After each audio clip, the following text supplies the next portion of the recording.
Hi again. Somehow my phone blew up. It said it was getting hot and I had to put it in the refrigerator, and now it's fine. I'm going to try to do a quick thing. I was just starting a little bit of technique. Summary is you want to try to use all your techniques, all your brushes, and a variety of saturations and methods to both render this thing realistically but also in a watercolor driven abstract way. So I've just been playing around to try to figure out the color at this point.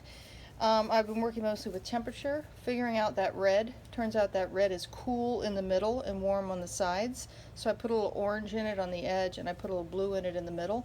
This purple color is very complex. It runs throughout but in different saturations. Turns out it's brown and purple with a little bit of blue. And so it's kind of like blue, violet, and brown. But with local color it changes depending on where it is and in relation to what. So I will go over a leaf and kind of just show you the process, because you want to have tons of round brushes, tons of flat, all different sizes. And I'm going to start by doing a little wet and wet technique in one of the leaves, and then I'm going to come back and do some detail work and blending. You can build in layers. You just don't want to lose that light saturation all over. This one, I have flecks of more paint and stuff, but I wanted to have some backgrounds. I wanted to have some cross contour hatching, and I'm also still drawing at the same time. So something I like to do while I'm drawing is use paint to draw. And I was starting in here, it was basically a gray and brown. I mixed gray, brown, and purple, and that felt like a pretty nice combo. So I can go around and continue drawing with the brush. This is what you would do if you didn't use pencil. It's just kind of a placement, and I'm not going to use the same color all over because some of these are green, but you can see, like right here, I place this there, then I have this here, so I'm furthering the drawing, especially the parts I haven't done yet. I can do a little cross contour here, I can do some dry brush like I did here. You want to vary your techniques, and you want to vary the color, the placement, the value, all these sorts of things. So I'm just doing a little bit of dry brush underneath, and now I have some even wash over here, and I'm using a very diluted method. I don't want to have too much saturation here. Now I'm feeling like it's a little more purple, so I'm going to reach for my palette and I'm going to test on the side. You always want to test on the side to see if that's closer to this color, and as you place it on there you can immediately go, okay, it needs red, but we don't want it too red, etc. So you want to have your whole basically local color palette over here as you go as a reference. This is a pretty good sense of what's in here. Now wet and wet is great. You want to get a big brush. You can do this for every petal as long as they're not touching. I'll do this petal since I wasn't, let's see, one at a time. I kind of already did that there. I'll just do this one here. I'll just use a little bit of a smaller brush, but you want to use a brush that fits the area. And I'm filling it with water. You remember this from that value scale that we did. Now you'll notice I'm leaving a light edge here because there's a light edge there. Once you paint over it, you lose the white. Remember I said it spills into here, so I'm going to spill it in here, but I don't want to lose the highlight, so I'm going to leave it strategically right here. I know it's hard to see, but it's the part that's not shiny that's going to be the highlight. And then over here, there's a highlight on the edge, so I'm not going to touch that. Now because these don't blend together where the highlight is, it works, and because they do here, it works. So I'm going to get a smaller brush. This is like we do when we do the drip down too. And I'm going to duplicate that color. It has black, but never use black by itself. Remember, test it. See if it matches. It needs green. I can tell. I don't know why, but I guess it's all those years. It has green in it. That's better. See the diff? So now, check this out. I'm just going to place it here. And since this is dry, I can go right up to the edge and it won't run in there. Since it's very watery, I can actually add a little more pigment. So I said brown, purple, and green was the magic combo, and a little black. So I can go a little more saturation. It still needs a little more green. See, I'm matching the color, but changing the saturation. Now that's closer, but a little darker. So now I can go in here,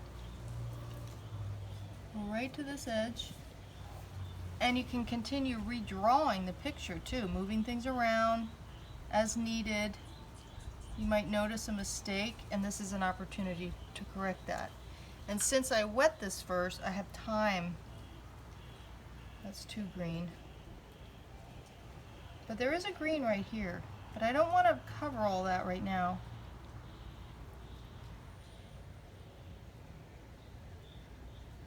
Definitely has green right there.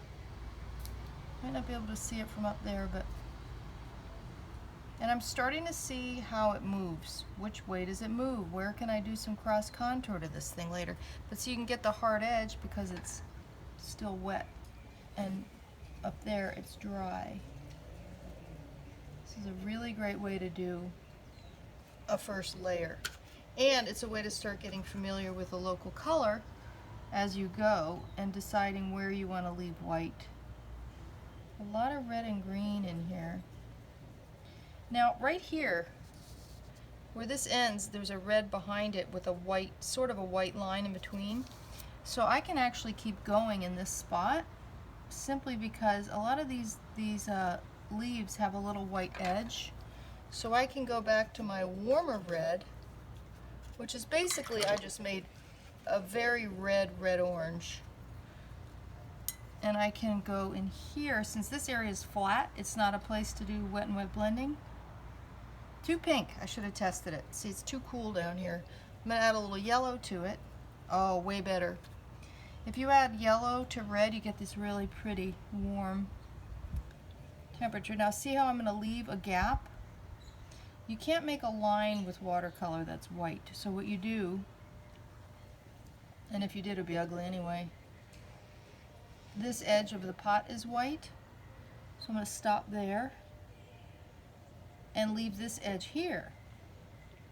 And I don't have to worry that I get distracted because this is all wet anyway, so I don't have to worry that I'm going to lose it because it's going to dry. So this is an even wash. I just made an even wash shape to match the shape I just saw over there without putting any water on it first. So now when you have your critique, you can go, oh, okay, there's a little green in there. I can go, oh, okay, this is the technique. This is a back run. This is cross contour. This is wet and wet. This is even wash. That's what we're looking for. See, it gets green down there.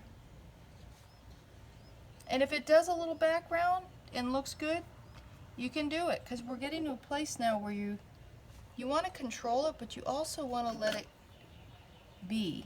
Now this edge is a little darker. I'm just looking at this shape. Later, I'll probably come back and put a little more pink. I'll just put a little here to remind me, drop it in. But I also could have left it even wash. Now this is a red highlight. If you try to paint it red, it's going to mush in here. So you're better off waiting till it dries. See, I've got the edge here, but right here, there's no edge. But it's from observation, but also thinking ahead. Like this highlight, I would leave it white and then maybe do a wash on it later. But again, I might choose to just leave it the way it is because it looks good that way. This looks cool to me. I think I'm gonna let it go. And it's still damp enough that I can come in and get this red violet. See that red violet highlight? I don't really want it to be dark though. I think I'm going to mix it in with the green like it is and leave the highlight like we talked about.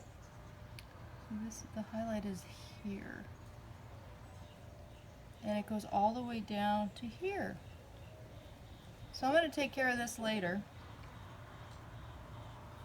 But I don't want to paint every leaf the same way because then I'm going to lose my opportunities. Now I did a shadow here when my phone was cooling down, and that gives me this hard edge that I don't particularly want to do. So you know what I'll do? I might leave that white. I might leave that white, or maybe I'll do a little dry brush to try to capture that cool kind of a purpley pinky color, but it's still purpley, so.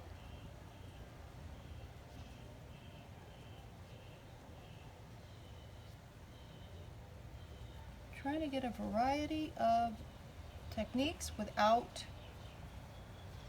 changing the picture too much. I don't want it to not look like that. So it kind of works, it kind of doesn't. I'm going to wet the edge so it kind of blends in here. And there's a little edge there, but there's a softness now to this one that the others don't have. And there's a really nice shadow here that I don't want to lose. Now I've jumped the gun because now I've lost this little highlight in between that I wanted.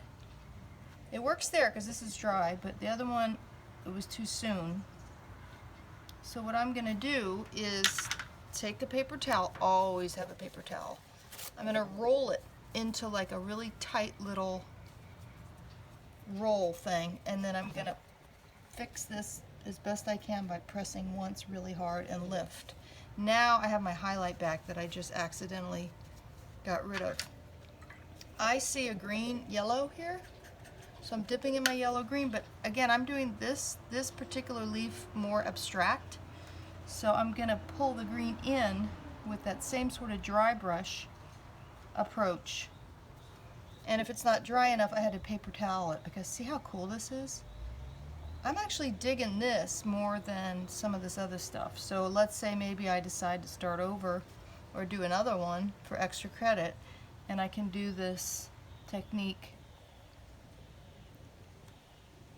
that I'm enjoying over here, this very diluted, spontaneous dry brush, but I'm still looking at the picture. And I'm still matching the color where it is, because there's this gorgeous yellow-green here. You can probably zoom in. I guess on the screen it'll look better if you're on a big screen, but it's just really cool. And my palette, the middle of my palette is all mush, mush, mush. As long as the wells are not, you want to have all of this stuff floating around on your palette. You got plenty of room on there to do it. See how this dark, you never want to use just black. So I'm going to use black and brown and maybe some purple. Again, it's going to be like one of these. But I'm going to make it slightly more brown and blue, because that's what I'm seeing. See how nice that is? This will be good for right here. And oh, it's a little dark. I should have tested it better. That's a little better. But this, if this is still damp, it shouldn't be such an issue. I have it too red, I can tell immediately. So sometimes you test it, it looks good, and then you put it in the context of where it goes and it's not. But see, I get a nice contrast here by featuring this petal I painted, but there's a little light on the edge here. If you let it go, if you miss it, that's the problem. And then I'm going to add water and kind of blend this in a little bit here. But if you just wing it real fast, that's the problem. Like, you got to really be conscious of what's going on in the picture. I'm building this up gradually. You can see how gradually, and all these test things are so important. And you have to test on watercolor paper. It can't be, it can be on the side or on a new paper, but you can't do this on any other paper. It's not the same. See, it's still not blue enough, so I got to do another one. And you start to notice the color. Then you go, okay, it's cooler. Okay, it's brighter. Okay, it's more pale. And you do it so deliberately that you don't lose the paper completely, because you're taking every step really slowly. And you can always just allow it to open up into white. I might even just do the negative space and leave this mostly, you know, white. But obviously I have more to go here. And see, I'm starting to draw again. It's just nature, you know. And I'm going to use, I just happen to love flat brushes, but I'm going to use a round brush.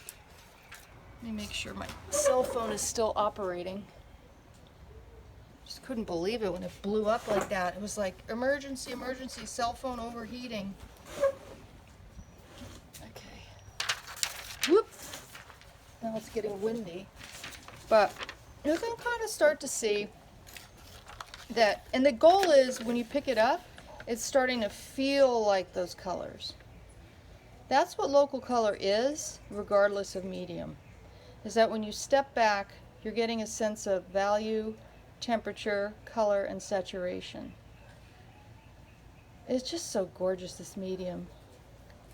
All right, I'm going to do a little more, and then I think you get the gist. But you're going to do these for all of your pictures. Oh, another thing too is when you're doing the background, or anywhere you're doing a big area, same thing here, I'm testing this. Background's grayish, but remember it looked a little orange? Oh, that was the other picture. Here's the background. See? Look at that. That's local color mixing. And the goal as an artist is to be able to mix local color in less than 5 minutes. For example, someone gives you a swatch of beige, but it's a warm beige, or a medium beige, or it's a very intense beige, or it's a pale beige. And by your trained eye, you just go boom, it should be it. And the minute you notice it's off, like my middle one was better, it's because I had orange in it. And then you just go boom, and then you go, okay, well there's blue in it.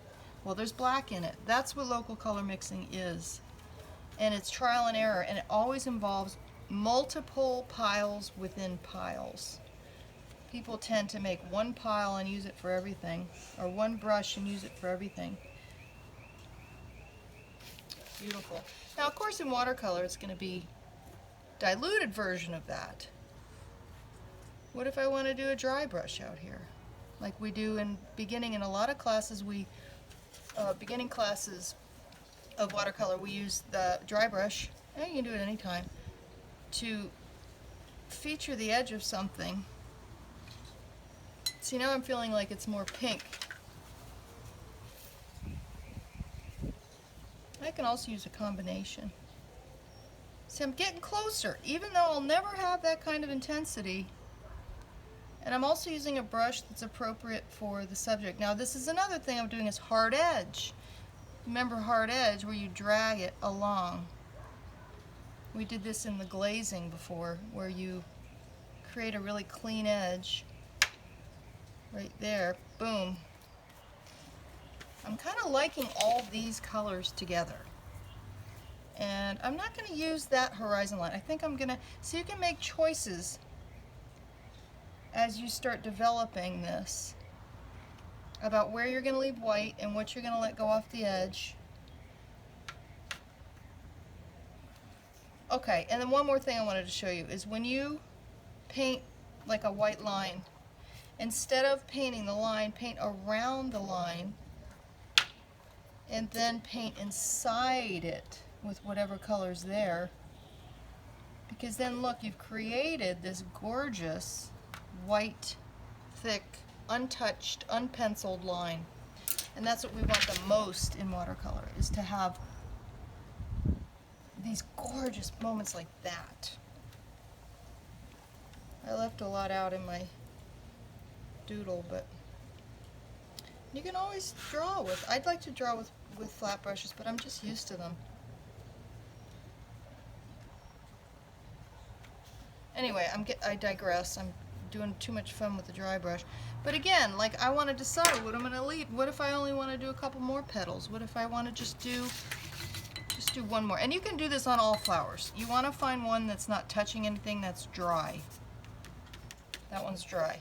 Well, I don't want that one though, because let me do this one. I just won't let it touch the background, but this goes to the edge. We never want to look like there's an outline, but you can create beautiful shapes of narrow shapes that are lines. The only thing a line is anything longer than is wide. I also call it a point in motion. It's just, I also could have done that in there. That might have been cool. But see, it works when nothing's touching it that's wet. And then you get a smaller brush, and I'm going to play upon this green without doing it as heavy as this, so that now I'm creating a focal point. I didn't intend to, but now I am. So I've got this beautiful yellow, green plus mud, and you can test it too. Oh, it's very yellow in the picture. So it inspired me to go a little brighter. Now that's a little crazy, but I can do it because it's wet. See how cool that is? Now, if it gets too crazy, then I'm going to redraw that leaf too. You can keep drawing as you go. Now that it's the only one, now I want to paint some other things yellow-green to balance. There's so many things I can do, because now I'm getting familiar. Like, okay, wouldn't it be cool if, okay, where else can I put yellow green? That's dry. Like, while I'm waiting for this, I can go like this and do this one. But I'm being very selective now. In fact, I'm not going to fill the whole thing. I just really dig that yellow green that's happening. So I'm going to put it there to balance the other one. And maybe, I don't know, something. But it's a little too bright. It's too bright. It's too bright compared. I don't want to go wild, so I'm going to take my paper towel. That way I only have an essence of it. See, now it's more toned down, and it can be integrated now. I don't want to be all over the place. Picture just isn't that bright. In parts it is, but it's still subtle. So now I can weave in somewhere else where that yellow green is to balance it. I didn't quite get enough yellow here, so I can put it there. And now you can see how I can build. Because this is dry, I can build layers. Now we have glazing. Now we have another technique to talk about in a critique. Because I'll be asking you to identify techniques that the person used. I'm kind of scanning this whole thing now for opportunities for yellow-green. And once it's dry, I'm able to integrate that. You know, and I might have one thing that I like that worked out. I'm starting to feel like I'm overworking it.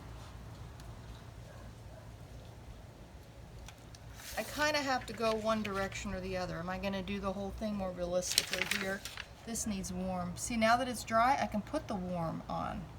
So you can adjust your local color using your technique. If it's dry, glaze over another color. Because remember, with glazing, you can create a third color by placing one on top of the other, and it creates more of that local color. All right, I'm going to stop for now. I think that's a lot of techniques all mushed together. So if you want to just use one of those, that's fine. But try to weave in, sneak in some backgrounds, sneak in some dry brush and some little pointy work with round brushes. And you know, you want to have backgrounds and crisscross and dry brush and little moments. And also moments of control, moments of leaving white, moments of painting around things.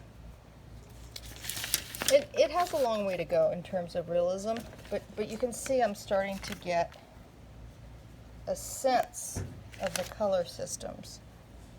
But I'm doing it in stages. Because once you lose a light, a highlight, a white, it's over. It's just kind of over. But the volume of the succulent is the trick on this one. Because it has these edges, like just thick. That's what succulents really are. They're rounded, juicy edges. So I've been trying different ways to get that feeling of volume. And I may need to continue in that direction instead of some of the other loose approaches. But depending on what flower you have and what mood you're in, by the time you get to the third one, it might be a different scenario. One could be super, super developed. And then by the end, you might be really focused on matching the color and the value. So enjoy.